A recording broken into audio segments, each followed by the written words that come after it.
बिस्मिल्लाहिर्रहमानिर्रहीम। अल्लाहुम्मा सल्लि अला मुहम्मदिन व आलि मुहम्मद। औज़ु बिल्लाहि समीउल अलीम मिनश शैतानिर रजीम। बिस्मिल्लाहिर्रहमानिर्रहीम। अल्हम्दुलिल्लाह वस्सलातु वस्सलामु अला अहलिहा। ज़कात के मसाइल पर हमारी बात हो रही थी। सॉरी, नॉट ज़कात बट ज़कात फ़ितरा। और हमने इस इन्वान पर बात मुकम्मल कर ली थी कि फ़ितरा कौन निकाले और किस चीज़ पर फ़ितरा निकाले। तो हमने बताया था कि जो शख्स बालिग़ हो, आक़िल हो, ख़ानदान का सरबराह हो, ये शख्स फ़ितरा निकालेगा और अपने उन तमाम अफराद का निकालेगा, उन तमाम अफराद का फ़ितरा निकालेगा जो उसके यहाँ खाना खाने वाले शुमार हो, जिस पर बात हो रही है अभी। और फ़ितरा निकालते वक्त उसको देना है 3 किलो यानी 1 सा तकरीबन वो चीज़ जो खाने पीने में इस्तेमाल होती हो, या फिर उसकी कीमत वो अदा कर दे। और ये शायद वाहिद मकाम है कि जहाँ पर शरीयत ने असल चीज़ की जगह कीमत अदा करने की इजाज़त भी दी है। अब आते हैं अगला सवाल, बड़ा अहम सवाल कि फ़ितरा किस किस का निकाला जाएगा। तो फ़ितरा किस किस का निकाला जाएगा, इसका जवाब यह है कि ये शख्स जो ख़ानदान का सरबराह है, बड़ा है, ये अपना भी फ़ितरा निकालेगा और अपने तमाम अहलो अयाल का फ़ितरा निकालेगा। अब यहाँ पर 2 लफ्ज़ इस्तेमाल हुए, अहल अयाल। इसकी वजाहत करने के लिए हमारे उलमा ने एक और जुमला या एक और लफ्ज़ इस्तेमाल किया है, और वो लफ्ज़ है उन तमाम अफराद का फ़ितरा जो उसके यहाँ खाना खाने वाले शुमार होते हों। अच्छा, ये जो लफ्ज़ है खाना खाने वाले शुमार होते हों, जब ये उर्दू में तर्जुमा होकर हमारे सामने आता है तो बाज़ औक़ात ये जुमला या ये लफ्ज़ गलत फ़हमी भी पैदा करता है, और इसकी वजह से जहन में आता है कि हर वो शख्स जो ईद की रात को हमारे यहाँ खाना खाए, चूँकि वो खाना खा रहा है, दस्तरखान पर बैठा हुआ है, तो ये खाना खाने वाला शुमार हो गया और उसका फ़ितरा देना भी साहिब खाना पर वाजिब हो गया। ये तसव्वुर, ये ख़याल आम तौर पर जहन में आता, लेकिन ये तसव्वुर सही नहीं है। लिहाजा ज़रूरी है कि हम समझें कि ये जब हम कहते हैं कि खाना खाने वाला शुमार हो, अहलो अयाल शुमार हो, इसका मतलब क्या है। तो इसके लिए जनाब अली हमें जो असल बात समझनी है, इन्हें सबसे अहम नुक्ता जो समझना है वो ये है कि इन 2 चीज़ों में फ़र्क है कि खाना खाना और खाना खाने वाला शुमार होना। 90% केसेस में, 95% केसेस में जो अफराद हमारे यहाँ खाना खाते हैं वही अफराद खाना खाने वाला शुमार भी होते हैं। मसलन अगर फ़र्ज़ कर लें मैं एक घराने के सरबराह हूँ, मेरे साथ मेरे बच्चे रहते हैं, मेरी अहलिया रहती हैं, हम एक घर में रहते हैं, हम सब के सब, और फ़र्ज़ कर लें मैं घर का सरबराह हूँ, तो ठीक है, तमाम अफराद जो मेरे साथ दस्तरखान पर शरीक हैं, मेरी वाइफ हैं, मेरे बच्चे हैं, मुझ पर वाजिब है कि मैं अपना फ़ितरा भी निकालूँ और अपने बीवी बच्चों का सबका फ़ितरा निकालूँ नॉर्मली। तो ये तो हो गए वो जो खाना खा भी रहे हैं, खाना खाने वाले शुमार भी हो रहे हैं। अब हमको 2 कैटेगरीज और समझनी है पहले मरहले में। एक वो जो खाना खा रहा है लेकिन खाना खाने वाला शुमार नहीं हो रहा, और एक वो जो खाना नहीं खा रहा है फिर भी खाना खाने वाला शुमार हो रहा है। खाना खाना इंपॉर्टेंट नहीं है, खाना खाने वाला शुमार होना इंपॉर्टेंट है।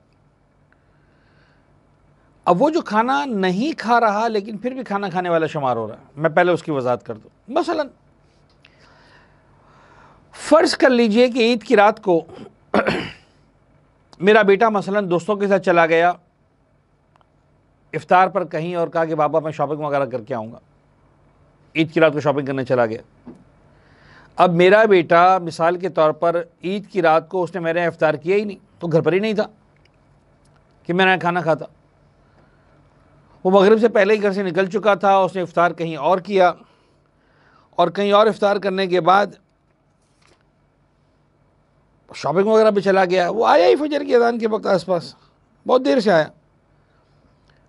तो ऐसी सूरत हाल में बज़ाहिर उसने मेरे यहाँ खाना खाया ही नहीं, खाना तो दूर की बात है, पानी तक नहीं पिया।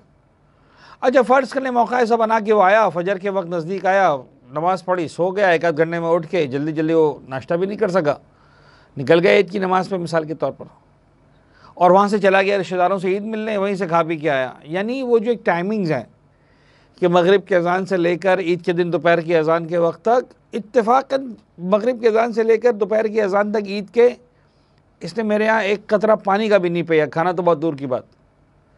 तो क्या मैं अपने इस बच्चे का फ़ितरा निकालूं कि ना निकालूं? यानी जब काउंटिंग करूं कि मेरे घर में कितने अफराद हैं तो उसका फ़ितरा होगा कि नहीं होगा? डेफिनेटली होगा। तो इससे बात समझ में आ गई कि खाना खाना मेयार नहीं है। इसने मेरे यहाँ खाना नहीं खाया, लेकिन काउंटिंग में मेरे अभी भी है कि भाई ये मेरा बच्चा भी मेरे खाने खाने वालों में शुमार होता है, मेरे घर के अफराद में शुमार होता है। तो एक फ़र्द वो होता है जो खाना नहीं खाता लेकिन शुमार होता है, जैसे मैंने इस बच्चे की एग्जाम्पल दी। इसके बरक्स एक बच्चा वो है, मिसाल के तौर पर एक शख्स वो है जो खाना खा रहा है लेकिन खाना खाने वाला शुमार नहीं हो रहा। अब मसलन ईद की रात को फ़र्ज़ कर लें कोई घर में मीटिंग हो रही थी, कोई दोस्त आया हुआ था, बात इतनी लंबी हुई कि गुरूब का वक्त आ गया, इफ्तार का वक्त आ गया। मैंने कहा यार जाते जाते इफ्तार करते जाओ। उसने कहा चलो ठीक है, मैं आज आपके इफ्तार कर लेता हूँ। और उसने मैंने बैठ कर इफ्तार भी किया, खाना भी खाया, और मिसाल के तौर पर 7 साढ़े 7 बजे इफ्तार हुआ। वो आराम से 8:30 बजे खाना ना खा के गया। यानी इसने वाक़ई अच्छा खाना खाया, यानी सिर्फ इफ्तार जो हमारे कॉन्सेप्ट है ना, इफ्तार से मुराद कोई हल्की बुल्की चीज़ खा लेना और खाना अलग नहीं। उसने खाना भी खाया, इफ्तार भी किया। तो क्या उसका फ़ितरा मुझ पर वाजिब हो गया? जवाब ये कि नहीं। आज जो मेरे यहाँ खाना खा ज़रूर रहा है, लेकिन मेरे यहाँ खाना खाने वालों में शुमार नहीं हो रहा, मेरे घर का फ़र्द नहीं बन गया। अब इसकी कुछ मिसालें हैं जिससे हम मज़ीद बात की वजाहत करेंगे, मज़ीद वजाहत करेंगे। यानी अब इसके हम अगले मरहले पर जाएंगे बात को समझाने के लिए। और वो मरहला ये है कि अगेन पहले एग्जाम्पल पे आ जाएं, वो जो खाना नहीं खा रहा लेकिन खाना खाने वाला शुमार हो रहा। अब फ़र्ज़ कर लें मेरा यही बच्चा जिसकी मैंने मिसाल दी कि दोस्त के घर चला गया इफ्तार पर, और मिसाल के तौर पर जो है वो उसने शॉपिंग की और नहीं आया घर पे वगैरह वगैरह, है तो वतन में, है तो मेरे शहर में। फ़र्ज़ कर लें मेरा यही बेटा मिसाल के तौर पर 1 हफ़्ते के लिए घूमने फिरने चला गया कि भाई मैं दोस्तों के साथ घूमने फिरने के लिए जा रहा हूँ। रमज़ान की 25 तारीख़ को चला गया और अब आएगा शव्वाल की 5 तारीख़ को। यह ज़ियारतों के सफ़र में चला गया मिसाल के तौर पर। मैं इस वक्त मकरू और उसकी बात नहीं कर रहा कि सफ़र करना मुनासिब है नहीं है, उसकी बात नहीं कर रहा। मैं फ़िलहाल सिर्फ फितरे के मसाइल को समझा रहा हूँ। लेकिन मेरे खर्चे पर गया, ख़ुद नहीं कमा रहा है मिसाल के तौर पर। तो अब वो एक दिन तो दूर की बात, 10 दिन मेरे घर पर नहीं है। 25 रमज़ान से गायब है, 5 शव्वाल तक गायब है। लेकिन चूँकि मेरा बच्चा है, मेरे खर्चे पर गया है, मेरे डिपेंडेंट में काउंट होता है, मेरे यहाँ खाना खाने वाला शुमार होता है, इसका फ़ितरा भी मुझ पर वाजिब है, चाहे वो 10 दिन मेरे घर से बाहर भी है। इस 10 दिन को और बढ़ा दें। फ़र्ज़ करने मेरे खर्चे पर पढ़ाई करने के लिए गया हुआ है, 1 साल से परदेश में बैठा है, दुनिया के किसी और मुल्क में बैठा है, खुद डिपेंडेंट नहीं हुआ अब तक, इंडिपेंडेंट नहीं हुआ, खुद मुख्तार नहीं हुआ अब तक। मैं उसको खर्चा भेजता हूँ कि फ़ीस है वगैरह वगैरह, फ़र्ज़ कर ले। तो चाहे वो 1 साल से मेरे घर पर खाना नहीं खा रहा, लेकिन वो शुमार होगा मेरा खाना खाने वाला। कि मैं जब अपना हिसाब करता हूँ कि मेरे कितने अफराद मेरे डिपेंडेंट हैं, तो ये फ़र्द भी मेरा काउंट होता है। तो दिस वही बच्चा जो मिसाल के तौर पर घर के अंदर नहीं है 1 साल से, इसका फ़ितरा भी मुझे निकालना है। तो आपने देखा कि खाना खाना इंपॉर्टेंट नहीं है, दस्तरखान पर बैठकर खाना खाने वाला शुमार होना, यानी अहलो याल शुमार होना। अब आ जाए एक ऐसे फ़र्द पर जो खाना खा रहा है लेकिन अहलो याल काउंट नहीं हो रहा। वो मिसाल तो मैंने दे दी, इफ्तार पे खाना खाया चला गया। अब हमें जुमला और चेंज करेंगे ताकि बात वाज़ेह हो। अगर कोई फ़र्द टेम्पररी तौर पर, वक्ती तौर पर भी खाना खाने वाला बन जाए तो उसका फ़ितरा देना भी वाजिब है। क्या मतलब वक्ती तौर पर फ़ितरा देने वाला बन जाए, सॉरी खाना खाने वाला बन जाए? इसकी मिसाल यूँ समझ लीजिए कि फ़र्ज़ कर लें जनाब अली मेरी बेटी की शादी हो गई है और मिसाल के तौर पर वो पाकिस्तान की किसी और शहर में रहती है, हैदराबाद में रहती है मिसाल के तौर पर। अब वो ईद करने के लिए मेरे घर आ रही है और 3-4 दिन उसने रहना है मेरे घर। अब वो मिसाल के तौर पर ईद से एक दिन पहले 28वें रोज़े को 29 रोज़े को मेरे पास आ गई, 3 दिन मस्जिद रहने वाली। अब ये बच्ची अपने शौहर के यहाँ खाना खाने वाले शुमार होती है, उसकी डिपेंडेंट है, लेकिन टेम्पररी तौर पर ये मेरे यहाँ खाना खाने वाले शुमार हो गई 3-4 दिन के लिए। अब चूंकि आ गई, सेटल हो गई बाकायदा मेरे यहाँ, तो 3-4 दिन के लिए मेरी जिम्मेदारी बन गई। अभी सिर्फ एक वक्त के खाने की बात नहीं हो रही, ये वक्ती तौर पर खाना खाने वाला शुमार हो गई। जो मेयार मुकर्रर किया इस्लाम ने वह है मगरिब की अजान से लेकर ईद के दिन दोपहर की अजान तक। अगर मिसाल के तौर पर इस वक्त में मेरे पास है, मेरे ज़िम्मे, तो फिर खुद ब खुद उसका फितरा मुझ पर वाजिब हो जाएगा। लिहाजा एक ऐसा मेहमान जो मगरिब की अजान से पहले मेरे पास आ गया और दोपहर की अजान तक यानी ईद के दिन तक मेरे साथ रहने वाला है, ऐसा होता है। आमतौर पर मुझसे सवाल पूछा गया कि मौलाना साहब हम लोग परदेश में रहते हैं, सऊदी अरब है, दुबई है, यूरोप है, अमेरिका है, इस तरह के मामला पेश आते हैं कि जहाँ पर होता ही है कि मुख्तलिफ़ शहरों में या मुख्तलिफ़ स्टेट्स में रहने वाले दोस्त जो कनेक्टेड होते हैं, ईद के मौके पर किसी एक दोस्त के यहाँ जमा हो जाते हैं कि यार मिसाल के तौर पर अब हम टेक्सास में हैं तो मसलन सारे दोस्त ह्यूस्टन में जमा हो जाए। अब वो डैलस वाला भी आ गया और मसलन उधर वाला भी आ गया और उधर वाला भी आ गया। 2 दिन के लिए मिसाल के तौर पर या 1 दिन के लिए आखिरी रोज़े को आ गए, इफ्तार भी तुम्हारे यहाँ करेंगे, ईद तुम्हारे यहाँ करेंगे, उसके बाद वापस 24 घंटे बाद 48 घंटे बाद चले जाएंगे। ये जो मेज़बान है, जो होस्ट कर रहा, इस पर वाजिब है कि अपना फितरा भी दे और इन सारे मेहमानों का फितरा दे जो उसके घर आ चुके, जो उसके घर पड़ाव डाल चुके। अभी वो वाली मिसाल नहीं रही कि आया खाना खाया चला गया, ये पड़ाव डाल दिया। अच्छा, पड़ाव डालने के बाद मुमकिन है वो दोपहर का खाना इसके घर ना खाएं, दोपहर का खाना किसी और दोस्त के यहाँ चले जाएं या मस्जिद इमाम बारगाह में ईद के साथ खा लें, फ़र्क नहीं पड़ता। इसके यहाँ खाना खाया या नहीं खाया इंपॉर्टेंट नहीं है। फ़िलहाल ये इसके यहाँ गेस्ट बनकर आ चुके हैं, ये इनको होस्ट कर रहा है और इनकी रिस्पॉन्सिबिलिटी ले रहा है गोया, चाहे वो खुद अपना खाना पे कर रहे हैं, जो बाज़ औक़ात होता है कि शेयरिंग कर लेंगे, वो शेयरिंग अपनी जगह।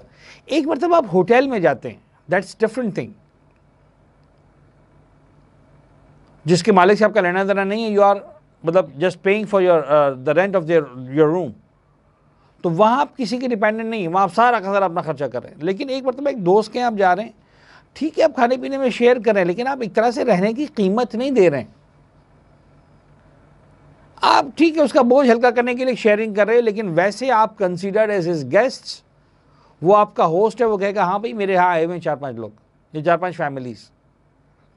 तो जो अफराद आपका टेम्प्रेरी, चाहे 24 घंटे के लिए ही सही, ईद की रात मगरिब के अजान से लेकर दोपहर तक, बल्कि आका सिस्तानी तो फरमाते हैं कि अगर गुरूब के बाद भी आया और काउंट हो कि हाँ भाई ये 10 मिनट लेट हो गई गाड़ी, इफ्तार के मतलब वक्त आने के 10 मिनट बाद पहुंची गाड़ी, 20 मिनट बाद पहुंची, कोई बात नहीं, एहतियात वाजिब की बिना पर इनका फितरा भी देना है, आका सिस्तानी कहते हैं घर के मालिक को।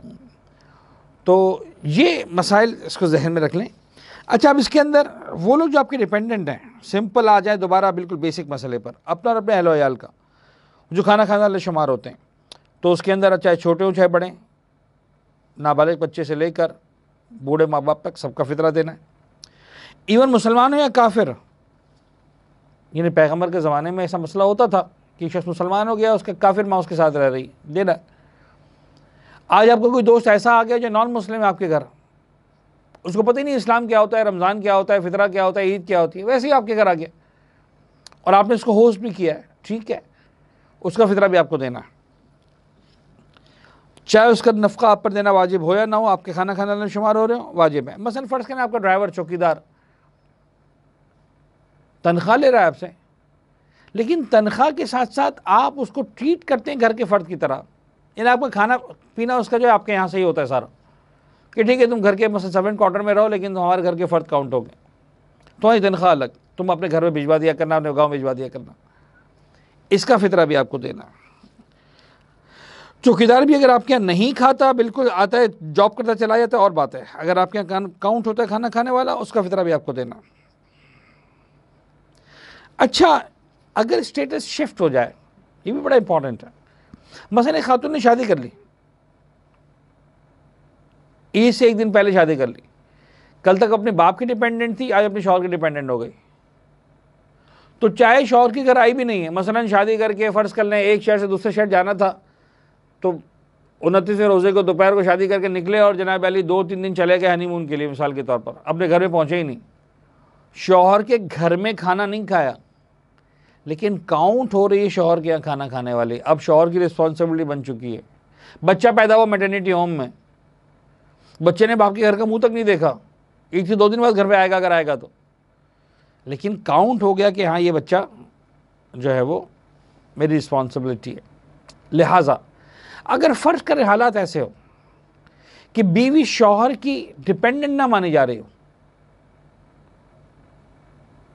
बच्चा बाप का डिपेंडेंट ना माना जा रहा हो, अब मुझे नहीं पता कैसे इसकी प्रैक्टिकल एग्जाम्पल बनेगी, लेकिन अगर कहीं पर ही केस है तो फिर आका सिस्तानी कहते हैं कि बच्चे का फितरा किसी पर वाजिब नहीं है, लेकिन औरत का फितरा खुद उसने अपने आप पर वाजिब हो जाएगा।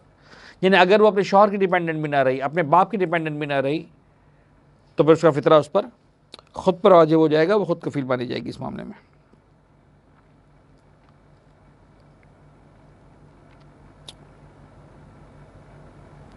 तो ये सारे मसाइल थे इसके कि किसका फितरा निकाला जाएगा।